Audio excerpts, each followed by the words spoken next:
From Facebook to Twitter to Instagram and even Google+, there are lots of different opportunities for teenagers to socialize online. But not all of that behavior is positive, which is why one Little Rock school is raising the bar when it comes to enforcing its social media policy.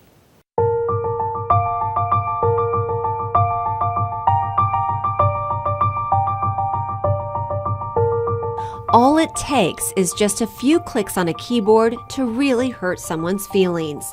And teenagers around the country do it every single day.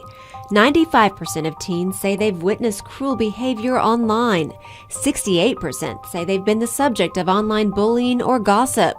Teens today have grown up in the online world, but many are just learning how to conduct themselves.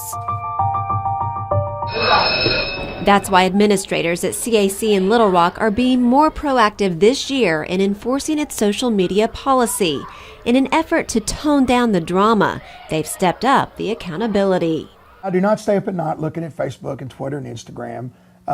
More often than not, we're made aware of it either by students, parents, or teachers. When a questionable text, tweet, or post is brought to the attention of school administrators, GIST investigates and interviews those involved. If necessary, he contacts the parents, and swift consequences are put in place. Sometimes it's suspension, sometimes it is suspension from activities. Sometimes and in all cases, nearly all cases, they're put on probation with the understanding that if it happens again, that there will be some consequences related to the school. The goal is to teach students before they become adults that their actions online can have far-reaching implications. They want them to realize good and bad behavior can reflect positively or negative on their entire school.